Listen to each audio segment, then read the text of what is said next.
चलिए देखिए, इस वीडियो में हम चर्चा करेंगे ना, प्रमेय 6.1 है और इसे हम कहते हैं थेल्स प्रमेय के नाम से भी जानते हैं। ये बहुत से नाम से, इसे देखिए ध्यान समझिएगा, इसे बहुत से नाम से जानते हैं। पहले बात तो जानते हैं कि इसे हम थेल्स प्रमेय भी कहते हैं। क्या कहते हैं? थेल्स प्रमेय है ना, थेल्स प्रमेय, या फिर इसे कहते हैं आधारभूत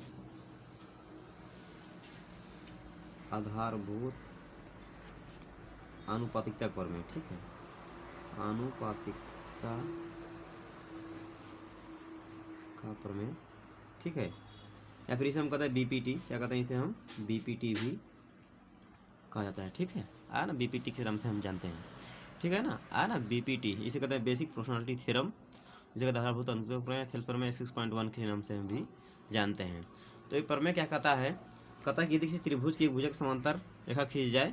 देखिए, इस चीज़ को समझ लीजिए, इस तरीके से पढ़ लीजिए, नहीं तो हम अपने ओर से बता रहे हैं कि यदि किसी त्रिभुज में, ध्यान समझिएगा, यदि किसी त्रिभुज में एक भुजा के समांतर रेखा खींच जाए, इस भुजा के समांतर रेखा खींच जाए जो अन्य दो भुजाओं को भिन्न भिन्न बिंदु पर छेद करती है, तो उन दोनों भुजाओं का अनुपात क्या होगा? समान होगा। ये डी बटा क्या होगा? डी बी, और ए बटा क्या होगा? ए सी। और इसमें लिखा गया है, इसे समझ लीजिए, देखिए त्रिभुज के भुजा के समांतर अन्य दो भुजाओं को भिन्न भिन्न बिंदु पर छेद करने के लिए रेखा खींच जाए, मतलब यहाँ भुजा इसके समांतर रेखा खींची जाए, अन्य दो भुजाओं को, मतलब इस भुजा के समांतर खींची जाए और जो अन्य दो भुजाओं को भिन्न भिन्न बिंदु पर प्रतिच्छेद करती है, करने के लिए रेखा खींची जाए जो अन्य दो भुजाओं को एक, तो अन्य दो भुजाएं जो होती है ना, ये दो भुजाएं एक ही अनुपात में क्या होती हैं? विभाजित हो जाती हैं। ठीक है, तो हमें प्रूव करना है कि जो ए डी होगा, ए डी बटे क्या होगा? यहाँ डी वी। ठीक है, हमें सिद्ध करना है ए डी बटा डी वी, और हमें लाना है ए बटा इसी में लाना है। अब देखिए, इस चीज़ को समझिए। यहाँ पर देखिए, पहले जो दिया है उससे पहले हम लिख लेंगे। दिया है हमें ए, पहले स्टेटमेंट हमें लाना है, समझिए, आपको समझ लीजिए, पहले हमें ए लाना है, मतलब करेंगे तो कथन यही है।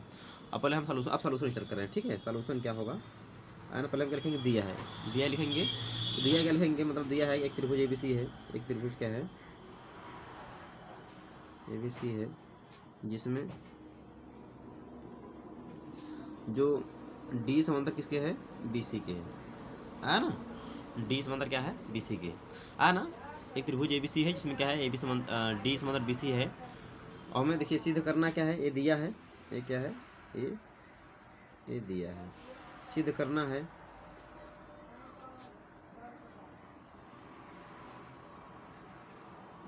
सिद्ध करना है, समझिए, सिद्ध करना है क्या? हमें लाना है ए डी बटा डी वी, और लाना है ए बटा ए सी, है ना, हमें यही लाना है। ठीक, अब समझिए, ध्यान से समझिएगा। देखिए, हम कुछ रचना करेंगे। रचना क्या करेंगे? मतलब हम बी को बिंदु, रचना देखिए, रचना में क्या करेंगे? बिंदु बी को ई से तथा सी को डी से मिलाया। ठीक है ना, बिंदु ई को सी से तथा बिंदु बी को ई से तथा सी को डी से मिलाया। ठीक है ना, इसे समझिएगा। अब देखिए, और रचना में कुछ कर देंगे ना, मतलब हम बिंदु ई से, ध्यान दीजिएगा, ई से ध्यान दीजिएगा, ई से हम क्या करेंगे? इस पर एक लंब डालेंगे। ई से बिंदु डी से पर डालेंगे, इस पर ए सी पर लंब, है ना। चलिए, इसे हम इस पर लंब डाल दे रहे हैं ऐसे। ठीक है ना, मतलब क्या है? जो डी, मान लीजिए इसे धर लीजिए डी एन, इसे धर लीजिए एम, है ना, इसे धर लीजिए एम। ठीक है, धर लीजिए एम, मतलब जो डी एम है वो क्या है? लंब है। डी एम किस पर लंब है? ये है ए सी पर, है ना। और ई से हम इस पर लंब डाल देंगे, मतलब ई से हम डालेंगे इस पर लंब, इस भुजा पर लंब, है ना, मतलब उल्टा, इस इधर लाएंगे, इस लंब डालेंगे, इसमें आ गया होगा। ठीक है, मतलब आपको मान लीजिए इसे धर लीजिए एन, इसे धर लीजिए आप एन, है ना। ई एन जो लंब है, ई एन क्या है? लंब है किस पर? ये है ए बी पर, आ नहीं है? अब आपको आ गया होगा। अब देखिए, हमें प्रूव करना है, समझ गए हम स्टेटमेंट को।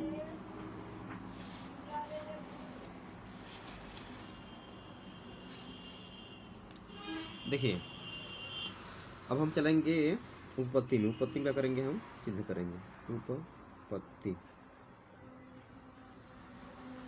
ना। उपपत्ति में हमें सिद्ध करना होता है।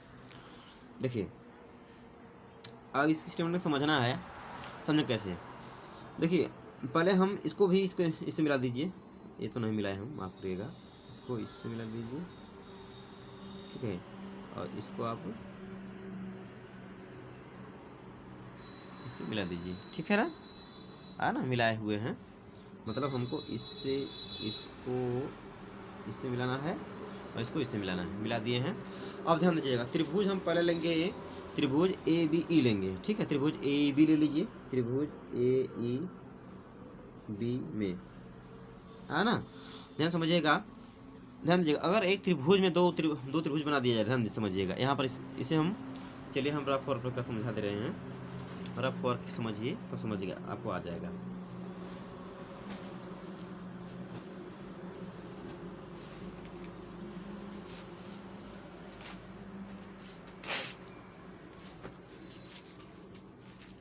देखिए रफ वर्क में समझा दे रहे हैं आपको हम अच्छी तरीके से, ध्यान दीजिएगा, अगर एक त्रिभुज में, ठीक है, अगर दो त्रिभुज बना दिया जाए, है ना, मान लीजिए एक त्रिभुज में, अगर आपको एक त्रिभुज मान लीजिए दिया है ऐसे ही, ठीक है, अगर एक त्रिभुज में दो त्रिभुज बना दिया जाए, मान लीजिए एक ए है त्रिभुज, ठीक है ना, मान लीजिए ए है, ए क्या है, बी है, ए क्या है, सी है, अगर एक त्रिभुज में दो त्रिभुज बना दिया जाए तो उन दोनों भुजाओं का एरिया का जो क्षेत्रफल का अनुपात होगा, नहीं, इनके आधार का अनुपात क्या होगा, इनके आधार का अनुपात क्या होगा, बराबर होगा। मतलब देखिए इन दोनों में क्या कॉमन चीज़ है, इन दोनों त्रिभुज में क्या कॉमन बताइए, बता सकते हैं आप, इन दोनों में ऊंचाई क्या है, जो ऊंचाई होगी वो क्या होगी, कॉमन होगी, क्या होगी, ऊंचाई जो होगी वो क्या होगी, कॉमन होगी।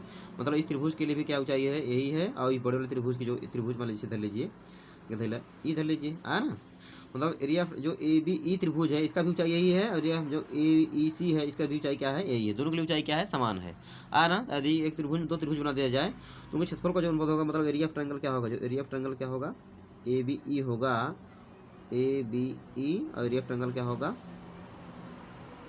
ए ई सी, है ना, area of triangle A B E, area of triangle A E C, तो जो अनुपात होगा इनके आधार के अनुपात, मतलब यहाँ इसके इस त्रिभुज के लिए देखा, एक इस त्रिभुज ए बी ई के लिए त्रिभुज आधार क्या है, यहाँ की नहीं है, आधार क्या होगा, जो बी होगा, और क्या होगा यहाँ, क्या होगा, आधार बी होगा, और ध्यान दीजिएगा इस त्रिभुज के लिए, इस त्रिभुज के लिए क्या होगा, यहाँ इसके लिए आधार क्या होगा, इस त्रिभुज के लिए area of triangle A E सी के अनुपात क्या होगा, इसका इधर क्या होगा, ये हो जाएगा आपका ई सी। आपको सुना गया होगा अच्छी तरीके से, और ऊंचाई कॉमन होगी, नहीं समझ आता एक स्टेटमेंट और समझ लीजिए, वीडियो लंबा जाएगा लेकिन समझ लीजिए ध्यान से, देखिए ध्यान समझिएगा, ऐसे समझिए, किसे अनुपात निकालना है ना, तो हमें एरिया ऑफ ट्रायंगल क्या होगा, यहाँ A E B, area of triangle A E B, ध्यान दीजिएगा, इसका आधार क्या होता है, क्षेत्रफल का बटा 2 आधार गुणा चाहिए ना, आधार इसके लिए क्या, इसके लिए आधार क्या है, बी है, ऊंचाई क्या होगा, ऊंचाई तो क्या होगा, यही मान लीजिए, इसे धर लीजिए एम, क्या होगा, इसका एम हो जाएगा, है ना, और एरिया ऑफ ट्रायंगल क्या होगा, यहाँ ए ई सी, ठीक है, बटा 2 होगा ना, आधार क्या होगा, आधार इसके लिए क्या होगा, इसी हो जाएगा, इसी, ऊंचाई क्या होगी, इसके लिए भी क्या होगी, यही एम होगी कि नहीं है ना, तो इससे कैंसिल हो गया, इससे कैंसिल हो गया, आपको मिल गया ना, एरिया ऑफ ट्रायंगल क्या होगा, एरिया ऑफ ट्रायंगल आपको मिलेगा ए बी, है ना, एरिया ऑफ ट्रायंगल क्या मिलेगा, ए सी, क्या मिलेगा यहाँ, बी बटा क्या हो जाएगा, बी बटा हो जाएगा आपका, ये हो जाएगा ई सी, ठीक है ना, ठीक है, तो आपको आ गया होगा इस चीज़ को, अब यही लॉजिक इसमें लगाएंगे हम, ठीक है ना। अब देखिए एरिया ऑफ ट्रायंगल इस त्रिभुज में ध्यान समझिएगा, एक ट्रायंगल हम देखिए ए ई बी में, त्रिभुज ए ई बी में हम करेंगे, ठीक है, तो ए ई बी में दो त्रिभुज है ना, देखिए ध्यान दीजिएगा, ए डी त्रिभुज और क्या है, डी ई बी त्रिभुज, ठीक है, तो एरिया ऑफ ट्रायंगल क्या होगा, एरिया ऑफ ट्रायंगल लेंगे ए ई डी बटे क्या होगा, एरिया ऑफ ट्रायंगल क्या होगा, डी ई बी, है ना, तो इनका ध्यान समझेगा, आपको समझ गया होगा, एक बटा क्या होता है, इसके लिए क्षेत्रफल का बटा 2 आधार गुणा ऊंचाई होता है ना, आधार इसके लिए क्या होगा, ध्यान समझिएगा, इस त्रिभुज के लिए आधार क्या होगा, पूरा क्या होगा, ए डी हो जाएगा, है ना, ऊंचाई क्या होगी, ए डी है, ऊंचाई क्या होगी, इसके लिए क्या होगा, या नहीं, या ई एन कर दीजिए, इसे चलिए ई एन कर दे रहे हैं हम, है ना, ई एन समझिएगा, ठीक है, ई एन हो गया, ध्यान दीजिएगा, एक बटा 2 क्या होगा, आधार गुणा ऊंचाई, आधार इसके लिए क्या होगा, डी बी, है ना, क्या होगा, डी बी, तो डी बी कर दीजिए इसे, ठीक है ना, डी बी, और इसके लिए ऊंचाई क्या होगी, इसके लिए ऊंचाई क्या होगी, यही होगी ई एन, है ना, दोनों की ऊंचाई क्या होगी, समान होगी, इसे कैंसिल हो गया, इसे कैंसिल हो गया, एरिया ऑफ ट्रायंगल क्या हो जाएगा, एरिया ऑफ ट्रायंगल क्या हो जाएगा, ए ई डी बटे क्या होगा, एरिया ऑफ ट्रायंगल क्या होगा, D E B, A D है, area of triangle D E B क्या होगा, ए डी बटे क्या हो जाएगा, यहाँ डी बी, ठीक है, इस समीकरण मान लीजिए आप एक, ठीक है ना। अब समझिए इसको फिर नीचे समझिए, अब त्रिभुज हम क्या लेंगे, त्रिभुज ए डी सी में, त्रिभुज ए डी सी में ध्यान दीजिएगा, ए डी सी त्रिभुज दिखाई दे रहा है, area of triangle A D, area of triangle क्या लेंगे हम, ए ई डी, फिर वही त्रिभुज, दो इसमें दो त्रिभुज आएंगे ना, एक त्रिभुज आएगा ए ई डी, एक त्रिभुज आएगा ई डी सी। ठीक है, area of triangle A E D, but area of triangle क्या होगा, ई डी सी, ई डी सी है ना। तो मतलब ई डी सी, इस त्रिभुज में देखा, ये त्रिभुज लेंगे और ये त्रिभुज दिखाई दे रहा है ना, ए डी सी में त्रिभुज, तो ए डी सी यही त्रिभुज दिखा रहा है ना, ये त्रिभुज दिखाई दे रहा है आपको। ठीक है, इसमें एक त्रिभुज ये वाला त्रिभुज पूरा लेंगे, एक त्रिभुज मान लीजिए ये त्रिभुज जो दिखाई दे रहा है ई डी सी, वो त्रिभुज लेंगे ई डी सी, क्या होगा, बड़ा 2 होगा इसका। आधार आधार किसके लिए गया, इसके लिए आधार क्या होगा, इसके लिए आधार क्या होगा, ए ही होगा, है ना। ऊंचाई क्या होगी इसके लिए, उसके लिए ऊंचाई भी क्या होगी, अब इसके लिए ऊंचाई ध्यान दे रहे हैं, एक आधार तो यही होगा, ए ही होगा। ऊंचाई क्या होगी इसके लिए, ऊंचाई क्या होगी, डी एम होगी, तो डी एम रख दीजिए, हाँ ना, 1/2 कर दीजिए। आधार क्या होगा इसके लिए, इस त्रिभुज में आधार क्या होगा, इसके लिए आधार क्या होगा, इसी होगा, इसी। ऊंचाई क्या होगी, वही डी एम होगी। ठीक है, ये डी एम से डी एम कैंसिल हो गया, 1/2 से 1/2 कैंसिल हो गया। एरिया ऑफ ट्रायंगल क्या हो जाएगा, ए D, but area of triangle क्या होगा, ई डी सी, होगा क्या होगा, ए बटा क्या होगा, ई सी। ठीक है ना, इतना आपको आ गया होगा। अब यही लॉजिक यहाँ समझिए आप थोड़ा सा, चलिए ध्यान समझिएगा। इसमें एक बात और समझा दे रहे हैं, अच्छी तरीके से समझेंगे तो समझ जाएंगे। ध्यान देखिएगा, एक समझिए, 2 समांतर रेखाओं के बीच एक त्रिभुज दिखाई दे रहा है आपको, है ना। एरिया ध्यान समझिएगा, एरिया ऑफ ट्रायंगल जो होगा डी ई बी, आपको दिखाई दे रहा है नहीं है, area of triangle D E B, area of triangle D E B वो बराबर है एरिया ऑफ ट्रायंगल क्या होगा, ई डी सी के। डी ई बी है ना, डी ई बी, और एक ट्रायंगल क्या है, ई डी सी। ठीक है ना, area of triangle E D C, area of triangle क्या होगा, ई डी सी। ठीक है ना, इन दोनों का एरिया क्या होगा, बराबर है। अब इस बात को समझिए कैसे, देखिए ना, इस बात को समझिए, अगर 2 समांतर रेखाओं के बीच, ए लाइन देखो, देखिए ए लाइन क्या है, यह लाइन क्या पैरेलल है, नहीं पैरेलल है ना। तो 2 समांतर रेखाओं के बीच एक ही आधार पर, है ना, ये देखिए, यह आपको दिखाई दे रहा होगा, इसे मिला दे रहे हैं हम। देखो त्रिभुज डी ई बी है ना, इसी बना के नहीं है, त्रिभुज डी ई बी इसके लिए आधार यही है, समझिएगा। और ई डी सी ये भी त्रिभुज इसके लिए आधार है नहीं है, दोनों त्रिभुज के लिए कहीं आधार पर नहीं है ना। तो ये आपको समझ में आ गया है अच्छी तरीके से। मतलब 2 समांतर रेखाओं के बीच एक ही आधार बने त्रिभुज के क्षेत्रफल क्या होते हैं, बराबर होते हैं। इसका मतलब यह हुआ, मतलब इसको हम समझा रहे हैं कि 2 समांतर रेखाओं के बीच, 2 समांतर रेखाओं के बीच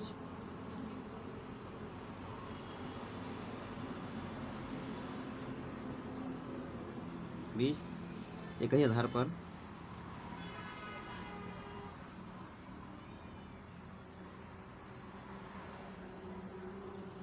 बने त्रिभुज क्षेत्रफल, बने त्रिभुज का क्षेत्रफल क्या होते हैं, बराबर होते हैं। ठीक है ना, अगर 2 इसे समझिए, यहाँ पर समझ लीजिए, चलिए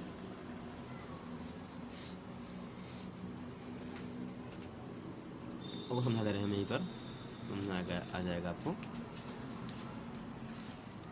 देखिए मान लीजिए दोनों लाइन एक पैरेलल है, ये समांतर है। ठीक है, अगर ए भी त्रिभुज इसी बन रहा है ना, और आगे जाकर मान लीजिए दोनों लाइन पैरेलल है, इसी एक और त्रिभुज का बन रहा है, ये त्रिभुज भी इसी में बन रहा है। ठीक है, आल ना, तो ए मान लीजिए बी, ए है क्या है, बी है क्या है, सी है, इसी तरह लीजिए डी।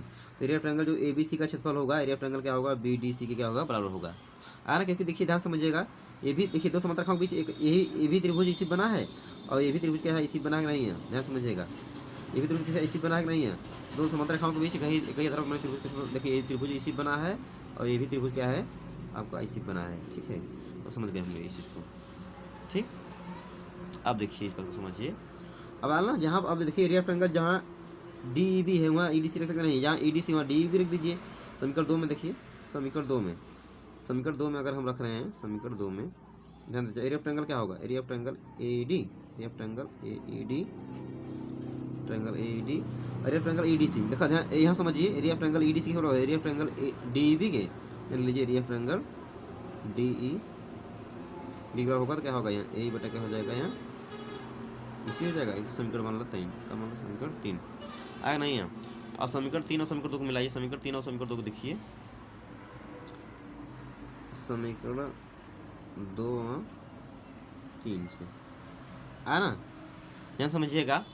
देखिए समीकरण 1 क्या है, देखिए यहाँ समझिए, समीकरण 1 यहाँ पर है ना, एरिया ऑफ ट्रायंगल क्या है, A D but area of triangle D E B, area of triangle ध्यान दीजिएगा, एरिया ऑफ ट्रायंगल AED और एरिया ऑफ ट्रायंगल DEB बटे क्या AED बटे DB दिया है, area of triangle AED area of triangle DEB। ठीक है, अगर यहाँ देखिए आपको समझ में आ गया होगा यार, यहाँ पक्ष दिखाई दे रहा है आपको, लेफ्ट हैंड साइड क्या है, बराबर है कि नहीं है, तो पक्का ये राइट हैंड साइड क्या होगा, आपस में क्या होंगे, ये बराबर होंगे। ठीक है ना, तो क्या होगा यहाँ AD बटे जो DB होगा तो क्या होगा, A बटा क्या हो जाएगा, इसी क्या हो जाएगा, बराबर हो जाएगा।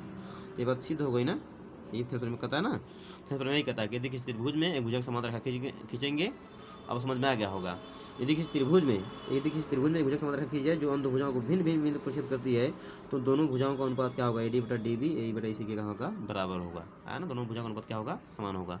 इस वीडियो में इतना ही, अगर वीडियो अच्छा लगा तो लाइक करिए, शेयर करिए, और चैनल पर नया हो तो चैनल को सब्सक्राइब करिए। धन्यवाद।